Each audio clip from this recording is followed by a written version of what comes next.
Déjeme también saludar a otro colega que admiramos y respetamos. Ya está listo para dejar la víbora chillando mientras nos encarreramos a la recta final de esta transmisión.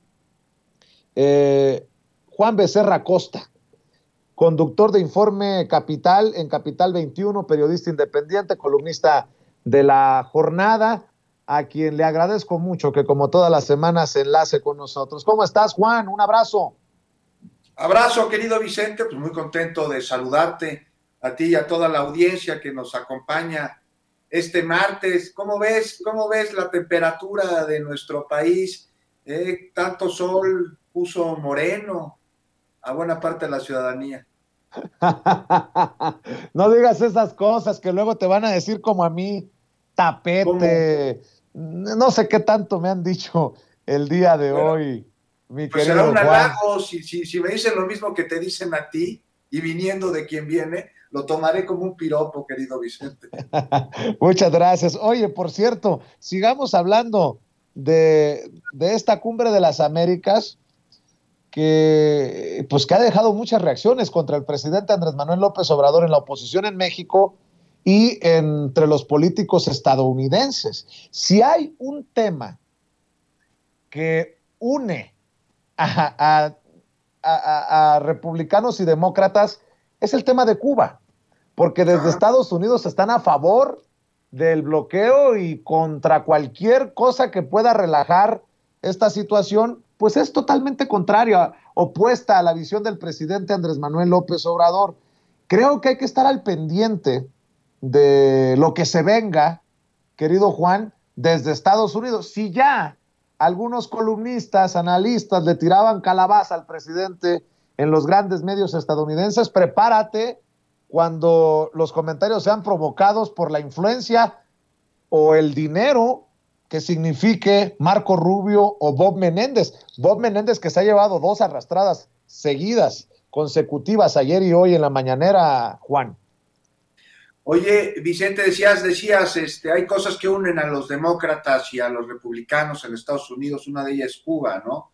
Su postura con respecto a la isla. Bueno, los une que son norteamericanos de entrada y que más allá de la preferencia política o de la afiliación partidista o de la simpatía hacia uno de estos dos grupos políticos, pues los unen muchísimo más. Sentido que tienen imperialista que los caracteriza. Hoy se aventó una muy buena pregunta el presidente, ¿no? Dijo, ¿hay gobierno mundial? Ahí, frente a ti, hablando contigo, Vicente, lo preguntó, ¿no hay gobierno mundial? No, dijo, ¿sabes qué? Pero sí, o sea, es una función que Estados Unidos ha querido usurpar siempre, y para ello, pues lo conocemos, se vale de doctrinas, de acciones, de embates, y con ello mucha violencia, Vicente. Ellos quieren ser la policía del mundo, ¿no? Como excusa que utilizan para invadir países a los que saquean de sus recursos. Esa es su historia, ese es su modo operandi. Ahora, la cumbre de las Américas.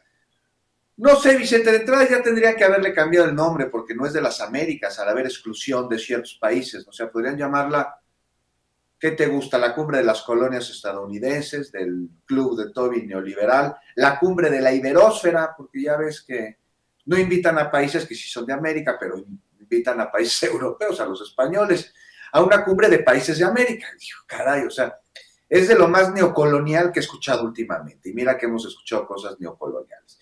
Pero en fin, Vicente, la cumbre será dentro del marco de la OEA. Bueno, yo me parece que con eso podríamos decirlo todo, ¿no? O sea, ayer escuchaba yo a Almagro hablar de democracia después pues, del papel injerencista que lleva a cabo, ¿no? Después del golpe de Estado que orquestó en Bolivia, no solo contra Evo Morales, sino contra el pueblo de esa nación. Ahora habla de democracia, Almagro. Digo que sería como escuchar a Hannibal Lecter hablando de veganismo. Y es de eso está rodeado la cumbre, ¿no? Luego, Brian Nichols, del Departamento de Estado norteamericano para América Latina, escucha, o sea, ya lo haber escuchado, Vicente, dice que Venezuela no está invitado y que además ahí hay falta de libertad y hay presos políticos. Presos políticos, se atreve a decir Nichols, este hombre que representa a un país que ha encarcelado, o sea, no solo a Julian Assange o a Leonard Peltier, un activista nativo americano que lleva casi 50 años detenido, a pesar de ser inocente porque ha promovido el movimiento indígena estadounidense y sus territorios. O sea, muchísimas personas más son presos políticos en esta nación, a las que además ni siquiera vacunan contra el COVID. O sea, presos políticos reclama el país que administra la base de Guantánamo. Un país que tiene, escúchate este dato, Vicente, al menos el 5% de la población mundial y al mismo tiempo a una cuarta parte de los presos en el mundo. No hay país que tenga más presos que los Estados Unidos y ocultan que tienen presos políticos o intentan hacerlo porque eso pues les mancha la imagen de una nación que se vende como líder de la libertad y de la democracia y que incluso cuando se les pregunta pues, ¿por qué tienen tantas armas, no tantos misiles, tantos portaaviones, tantos soldados? ¿Qué responden? Ah, pues que son justo para garantizar esa democracia y libertad y algo que dicen que exportan al mundo. Y pues sí, ¿no? Utilizan ayuda humanitaria como eufemismo para referirse a la invasión de países. Son ellos los que no invitan a Venezuela, por ejemplo, a la cumbre de las Américas. Entonces, pues Vicente, es momento, como lleva México en su agenda, de hablar de Cuba, de hablar de un bloqueo criminal de hace años, que como te decía el presidente y a todos nosotros en la mañana, pues esto ya es de mucho tiempo, ya hay que avanzar. No es posible que en la actualidad se siga manteniendo esto, pero también el de crear una organización paralela a la OEA o que incluso que la supla para que realmente haya representatividad y convocatoria a todos los países de la región para crecer juntos en un mundo cada vez más globalizado. Para que vean que ha permeado la visión del presidente Andrés Manuel López Obrador, te informo que Gabriel Boric, el presidente de Chile, ha afirmado hoy en el marco de la Cumbre de las Américas, que fue un error haber excluido a Cuba, Nicaragua y Venezuela. Nadie se va a salvar por sí mismo, dice Boric. Esto hace eco de lo que ha estado señalando el presidente Andrés Manuel López Obrador. Concuerda con el presidente de México. La exclusión de países de la Cumbre de las Américas no es el camino. Por cierto, entre otras noticias, anunció Marcelo Ebrard, quien representará a México, el canciller Marcelo Ebrard, que en el marco de la Cumbre de las Américas, México buscará implementar el programa de becas para jóvenes en Los Ángeles, allá en Estados Unidos, y que México pedirá levantar nuevamente, oficialmente, el bloqueo a Cuba. De las noticias que surgen precisamente desde Los Ángeles, Juan. Te digo o sea, ¿qué tal los agoreros hace unas semanas diciendo que era la peor decisión del mundo el que el presidente de México no asistiera a la cumbre y que esto iba a significar una ruptura con el gobierno de los Estados Unidos y que iba a dañar la relación bilateral de entrada? De ninguna manera. Y al contrario, ha sido bastante positiva porque crea un sentido de cohesión en toda la región. Les cuesta mucho trabajo, Vicente, entender que México es el hermano mayor de la patria grande, que por primera vez se ve representada a través de un líder que justo es nuestro presidente. Pues ahí están las noticias que estamos revisando. Y ¿por qué no, para cerrar, antes de invitar a la gente para que te lea, te sintonice, te escuche, dame tu opinión de esta reflexión que a mí me sorprendió? Yo pensé que me iba a dar una reflexión, pero no tan extensa y tan intensa el presidente, que se convirtió no solamente en una clase de historia para muchos en la oposición, sino para una importante cátedra para esta oposición moralmente derrotada y perdida. Esa oposición que dice, por lo menos no nos ganaron 6 de 6, fue una derrota para Morena lo del domingo. El presidente habla de que es precisamente la alianza PRI-PAN la que está llevando a la debacle al PRI ahora, y en un descuido el PRI le jalará el pie rumbo al abismo al PAN. El presidente habla de la descomposición de los partidos por no tomar en cuenta al pueblo. Y creo que las dirigencias de los partidos, como la de Marco Cortés y la de Alito Moreno, le dan la razón al presidente, mi querido Juan. Sin duda le dan la razón. Pues es la debacle de estos grupos políticos que han todos los partidos, los hemos ocupado. Mira, el PRI, el PAN e incluso el añico que queda del PRD, hay que darle una revisada a cuáles son sus bases fundacionales para darnos cuenta de que son una cosa totalmente distinta a lo que sus impulsores pues intentaron hacer con la consolidación de estas fuerzas políticas que pues hoy son realmente pues, un grupo prácticamente delincuencial coludido entre sí. Dice el presidente que están muy lejos del pueblo, ¿no?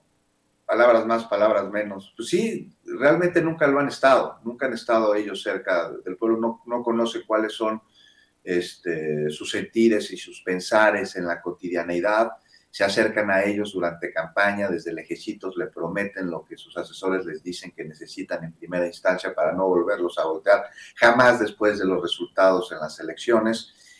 Y como no tienen proyecto y se presentó desde antes de 2018, pero triunfó en 2018, un proyecto de nación que atiende a las necesidades de la población y que ve hacia adelante y que construye las herramientas para que haya desarrollo, una serie de tantas cosas que necesita el país y de las que se ha visto arrebatado durante tantas décadas. Por supuesto que la población jala con este proyecto. Primero le dio el voto en 2018, pero una vez que le dio el voto, pues ya no es lo mismo 3 años después, por ejemplo. Ahora lo que le da es el sentido de que es un proyecto que tiene que continuar porque es válido, porque es confiable y porque atiende lo que dijo que iba a atender desde un principio con resultados y también con muchísimos retos. Y en cambio, ¿qué tienes en la oposición, Vicente? Pues tienes politiquería, tienes mentiras, tienes infodemia, tienes amaciatos ahí por demás promiscuos disfrazados de algo que llaman ahí pragmatismo político. Tienes al Santiago Krill diciendo, ni en las peores épocas del PRI, hoy nuestro aliado, en un lapsus ahí que se le fue. O sea, ve nada más quiénes son, qué buscan, qué quieren, pues están cavando su propia tumba y el PRI es el que está poniendo los últimos clavos en el ataúd del Partido Acción Nacional, con la ayuda de ellos mismos. Lo que tendría que ser es una oposición, porque la oposición es necesaria en cualquier democracia, es un contrapeso, es alguien que vigila, alguien que propone, pero pues para nada son esto. Ellos se dedican a torpedear toda acción que provenga del gobierno, pues nada más porque quieren que fracase, cosa que con lo que están haciendo de ninguna manera va a suceder. Me parece que las acciones y las políticas del gobierno ahí van, hace falta muchísimo, por supuesto, la transformación no está consolidada de ninguna manera, pero se están construyendo las bases. Vamos a ver qué pasa en el 2024, va a ser muy interesante ver cómo han ido escalando las pérdidas de población y de territorio y de municipios y de gubernaturas. Están destinados a la extinción. Hay que ver qué vendrá después de ello. Y también hay que tener mucho ojo, porque ante el momento en el que se vean desesperadamente aniquilados, podrían optar por otras estrategias que no serían nada buenas para nuestro país. Y ahí sí que hay que ponerle un ojo todos. Mi querido Juan Becerra, ¿por qué no cerramos invitando a la gente para que te lea, para que te escuche, para que te vea, para que esté al pendiente de tus esfuerzos en diferentes plataformas, en diferentes lugares? Muy generoso, Vicente, muchísimas gracias. Pues los esperamos a las 9 de la noche en Capital 21, en Informe Capital, de lunes a viernes de 9 a 10 de la noche. Y ahí los invito a leer mi columna en La Jornada y también en el SPR. Ahora escribí de por qué nadie está hablando de la inversión extranjera directa en México, porque dicen, no hay fuga de capitales en México, nadie quiere invertir. Los datos son otros. En el primer trimestre de este año creció casi en un 70% la inversión extranjera directa en comparación al mismo periodo del año anterior, pero nadie está hablando de eso. Querido Juan, te mando un abrazo. ¿Cómo estás en Twitter? Juan Becerra Costa, ahí me buscan así con el nombre y ahí les aparezco. O Juan BAAQ. Es @JuanBAAQ, ahí estoy. Muy bien, por lo pronto te mando un abrazo, saludos a todos ahí en el equipo en Capital 21 y estamos al pendiente, Juan. Abrazos, Vicente, a ti y a todo el auditorio. Muchas gracias por la invitación y al auditorio por acompañarnos. Gracias.